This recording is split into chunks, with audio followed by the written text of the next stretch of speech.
Welcome to Now. I'm your host, Curtis Parody, bringing you the news happening in the world right now. Today, I have to talk about the biggest news surrounding the Australian prank phone call. Some kids in the UK follow the plot line of the movie Project X. And if I put a tie on a tiger, could I keep it as a pet?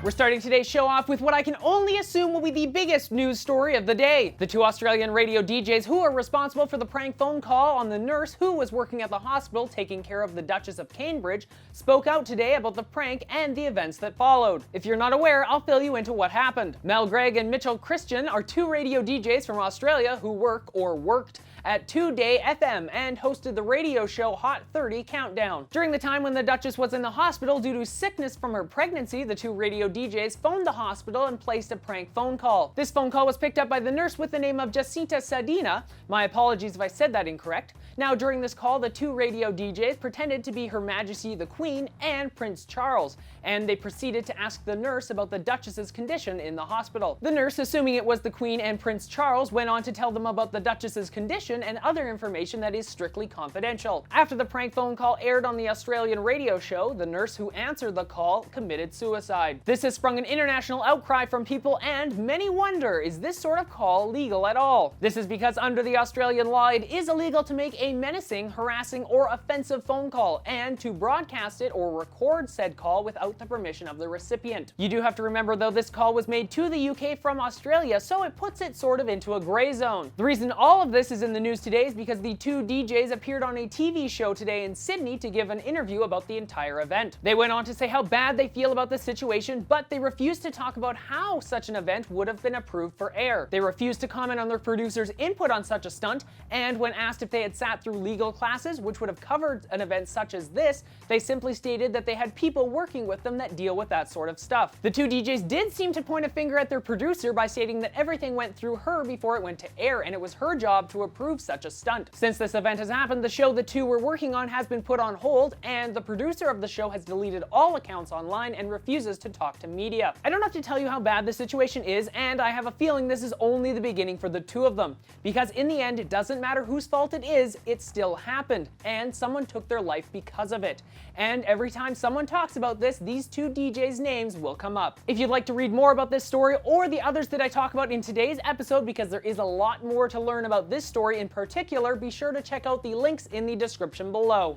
Now, time to move on to the other news stories of the day. But before we move on, I would like to say that I traditionally avoid stories involving death here on Now, but the last story was too big and I feel it will continue to get bigger, so I had to talk about it. So let's move on to something that makes us feel a little bit better. It appears that a new trend is appearing online, and it's trolling, but for good. Yes, it appears that reverse trolling is becoming a big thing in American and Canadian schools. Reverse trolling is the act of complimenting people online, usually on a Facebook page dedicated to it. It's an interesting turn from the traditional comments online. On these pages, people can write in with a message about a person. This message, if appropriate, will then be reposted with the person who the compliment is about tagged in. This way, a notification is sent to the person and they can then find the compliment. Having been online for almost 4 years, I find it interesting that such a change is happening. People coming together not to put others down, but to bring people up, making them feel better about themselves and what they're doing in the world. Some people who operate these pages have stated that they don't have enough time in the day to repost the number of compliments that are flooding into the page. With the number of people joining these pages, maybe there's hope for the internet yet.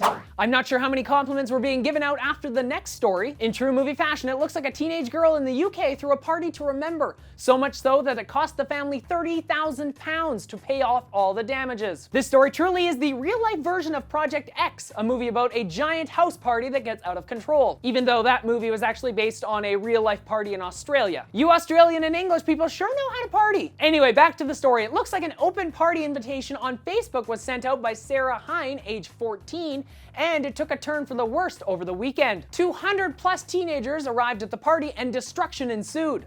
Holes in the walls and ceilings were created, doors were ripped off their hinges, and even the family's piano got a beating. The house was a complete disaster when the rowdy teenagers were done with it, and after seeing all of that, you can only hope that the insurance company would help pay for the damages. But no, and to be fair, last time I checked my house insurance, nowhere in the agreement did it say I had to help repair my house if I invited over a bunch of friends who then trashed the place. So I think this falls under owner destruction. So in the end, the family will have to pay 30,000 or so pounds to get the home repaired. When the mother of the girl, who was home at the time, which raises a bunch of other questions, was confronted about the event, she said she was warned by her daughter's teachers when they saw the posting on Facebook, but she didn't think many kids would be coming to her daughter's party. Once again, lady, you need to watch Project X. This isn't like a sponsor for them or anything, but it follows like the exact same story arc. The fictitious parents in the movie also didn't think their kid would have many friends over, but hey, fast forward to the end of the movie and bam!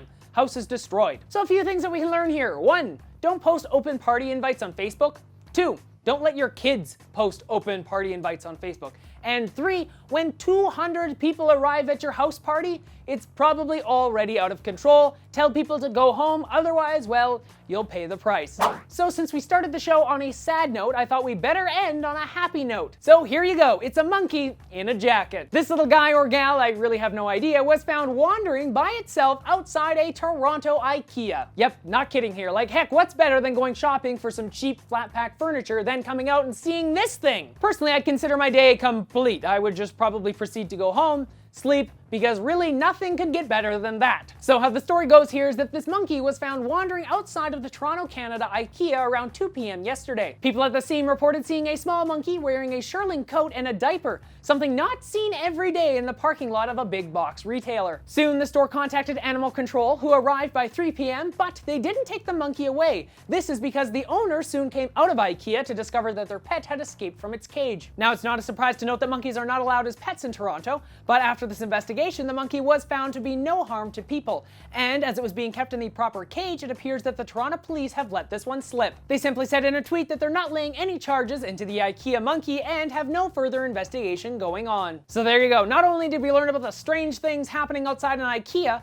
but we also learned that if you want to keep an animal that is technically illegal, all you have to do is dress it up and make it act cute. So the question that comes to my mind is, if I could buy one of those collars that have like the tie on it and it was big enough for a tiger, do you think I could keep one as a pet? Because I'd really love to have one. But anyway, that's actually not my question for all of you. My question for you is, what would you do if you came out of a big box store and you found a monkey with a little coat on it? Tell me in the comment section below, or of course you can let me know on my Facebook page, Twitter, or Google+.